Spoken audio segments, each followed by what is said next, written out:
আপনার ছেলে যে আমার মেয়েকে বিয়ে করতে চায়, আপনার ছেলে মাসে কত লাখ টাকা ইনকাম করে? আমার ছেলে প্রত্যেক মাসে 4 লাখ টাকা ইনকাম করে। প্রত্যেক মাসে গরিব দুঃখীকে 2 লাখ টাকা করে দেয়।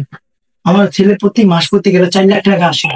আচ্ছা, ছেলে তোমার পছন্দ হয়েছে? আমার মেয়েকে জিজ্ঞেস, ছেলে পছন্দ হয়েছে নি? না, ছেলে পছন্দ হয়েছে। হুম। বিয়ে সাহেব, তাহলে বিয়ের দিন তারিখ ঠিক করেন। এত রাত্রে আবার আইলো কে? দেখতো বাবা, এত রাত্রে আইলো কে?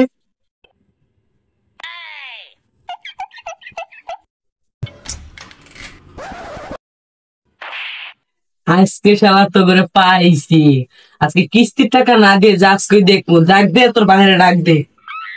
বাবা, বিয়ে সাহেব একটু আসতে আছে। আজকে কিস্তির টাকা দে। তোকে বাপ বেটা আজকে দৌড়ার পাইছি। তোকে দিনে এলে পাওয়া যায় না, আজকে রাত্রে আইছি। টাকা দে তুই কিস্তির। আরে মিয়া, বিটকে আমার ছেলের বিয়ার কাজ এসেছে, আপনি ডাক দিয়েন না, তাহলে আমার ছেলের বিয়ার কাজ ভেঙে যাবে। একটু অপেক্ষা করে, আমি টাকা দিতে আসি। না, আমি এত কিছু বুঝি না। আমার টাকা আজকে দিতে হইব, হবে দিতে হইব এবং এখনই দিতে হইব। টাকা দেন, আমার টাকা দেন। ফাইজলামি করেন, আমার টাকা লয়া। ভাই, আপনি ডাক দেন না, তাহলে আমার ছেলের বিয়াটা ভেঙে যেতে পারে। আমার ছেলে মোড়ে বিয়া করাইতে পারি না, একটা কাজ এসেছে, এটাতে আপনি ভেঙে দেন ভাই, তাহলে সব শেষ হতো ভাই। আপনাকে কি টাকা আমি এক্ষুনি দিতে আসি। কি ভাই, কিছু অল্প, আমাদের অল্প কিছু টাকা আছে, আর আমার এই ফোনটা আছে ভাই, এলন ভাই। এত কিস্তি বলে দে, তোরটাও দে।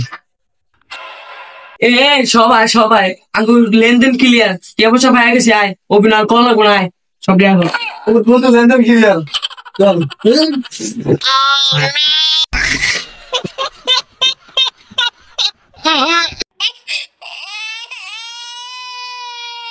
ছেলের বাবা কই?